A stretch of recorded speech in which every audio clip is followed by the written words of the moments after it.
All right, so the first 2 weeks, there's stuff that you can take from the game, and I think you can appreciate the effort and you can appreciate things in the game. And it's like, okay, well, I can actually point to like 3 or 4 plays that if those plays are made, maybe even less, maybe 2 plays in the game, you have a chance to win. Maybe you do win. The wheels fell off this week in Seattle. What happened and why did it look so different? I mean, it just looked like a very unprepared football team, honestly. I think there's no way around it. And I think just kind of the inexperience and the newness of the staff, I think, showed up in their first road trip to a hard atmosphere. I mean, some of the players were talking about how they weren't like ready to time the snap count. So it seems like maybe there wasn't enough preparation there. The pre-snap stuff was back in a big way. It looked like special teams was wholly unprepared. That was, and I'm not trying to be like hyperbolic or anything like that. And it's not like, I don't think it's the end of the world. I think they can learn from it and grow from it and come back. And I think, the perspective of it being a new staff and all that stuff, I'm not defining anything that happens right now. I don't think it's going to be what happened in week 3 is going to be what it is at the end of the season. But I mean, I honestly believe that was maybe the worst start to a game I've seen in my 10 years covering the Saints. The Lions game, I think that was last year, right? I think that's on the list. Or was that 2 years ago? But those are the 2 games. But this was bad. And then at least in that Lions game, like they fought back. This one was just an ass kicking from start to finish. And I mean, I think there's a lot they got to figure out and a lot they got to learn from this. I think it's kind of a little bit of a wake up call. Like we talked a bunch of times about how they were taking a lot of days off during camp and 90-minute practices and there weren't a lot of long special teams periods like there used to be. And it's like, oh, well, that's why Sean Payton did special teams for 25 minutes every day.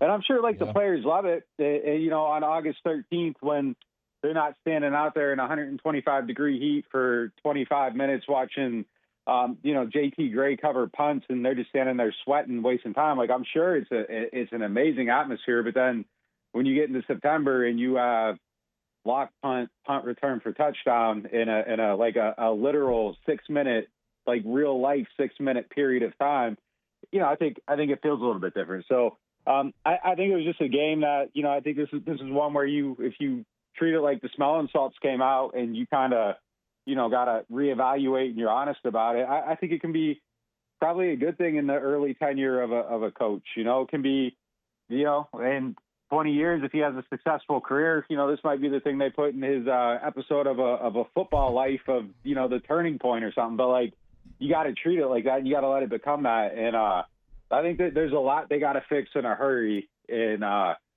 think that, it's different than last year. Like there's like mutiny feeling after like losses. Like I think you feel the disappointment around the team though right now where, up until that game, it was kind of just, happy and all that stuff. I think now people are looking around a little bit like, whoa, what the hell? Like we weren't ready for this one. And I think they just got to change it in a hurry. Like optically, like what? So Saints fans watching every single week and following the team. I think everybody is smart enough to understand the roster restrictions that we have. We understand that there is a new coach. And I think that everybody can be okay with the Saints not being as good as every opponent every single week, not being as good, playing, being bad every now and then. But I don't think what people can live with is being undisciplined and being bad.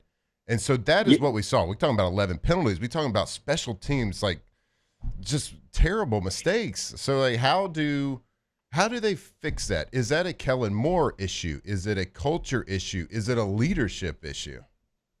Yeah, I mean that's the exact story I wrote after the game. So I mean we're just two geniuses here talking about this. But I mean that's the thing. Like if you're getting smoked going down the field because your cornerbacks aren't good enough, I get that. Like right. I understand.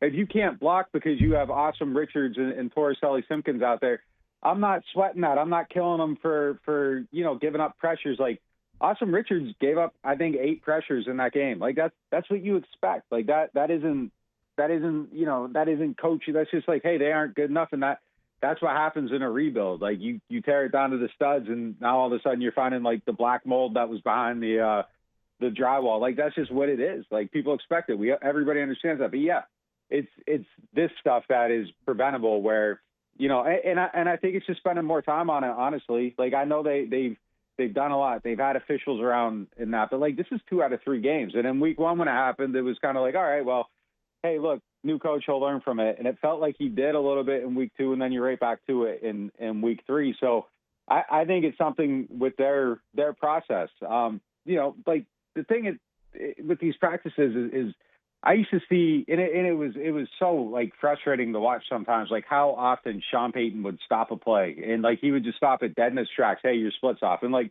sometimes you would see people, like, these new receivers coming in that they wouldn't even understand, like, where they were supposed to line up. But I talked to Traquan Smith about it one time in his rookie year, and it's probably why he didn't work out here. He's like, man, like, I'll just, like, pick up my foot and move it until Sean tells me it's okay. Like, I don't even know what he wants me to do. But, like, it's like the attention to detail was, like, so precise. And I think when you're holding that standard every single day, every single moment on the smallest of details, like, it just becomes a thing. And I think they've gotten away from that the last few years. I mean, like, under Pete Carmichael, the players openly talked about how they had to, like, go back and like, start, like, applying that stuff themselves because it wasn't getting applied from the top. I think Kellen's trying to, like, he has the officials in there and that, but, like, I just think that maybe there's an assumption that, like, I think he's the guy that wants to. It's the classic, like, hey, like, players coach. He's letting people stay out. He's treating them like men. He's trusting them to do it. And sometimes I think that works with certain teams. And I think when you have a team with, like, a lot of young guys that are learning how to play, like, I think that maybe you got to be a little bit more of an enforcer on some of those details and not expect them all to carry themselves like DeMario Davis, and not expect them all to be doing the right things all the time, like Cam Jordan probably is. Like, these are younger guys. I think you kind of got to put a little bit of a foot on the neck right now. It's 66% of the games. It's early in the season, obviously, but 2 out of 3 where you can't get lined up. I mean, I think that's a big problem, and something about the process I think they got to figure out. And again, young staff, I think they can figure it out. I think they will. But I think you got to be really honest about it and admit that something's a little bit broken right now. Nick, is there a vocal leader on the offense? On the offense, I would say it's probably Eric McCoy is probably the guy that has the most cachet in that room. I don't, I know Alvin will speak up sometimes, but I just don't think that's necessarily his personality to be the, like, the rah-rah, let's go get it guy. Like, I think he'll coach people quietly off to the side, but, like, stand up and lead the room. I think it's probably Eric McCoy. I know Cesar Ruiz is doing a lot more of that with the offensive line.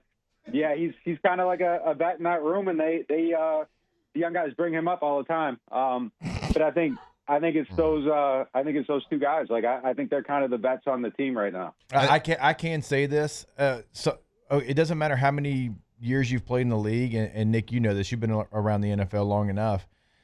When your veteran players that aren't playing well speak up, it falls on deaf ears. That's a problem.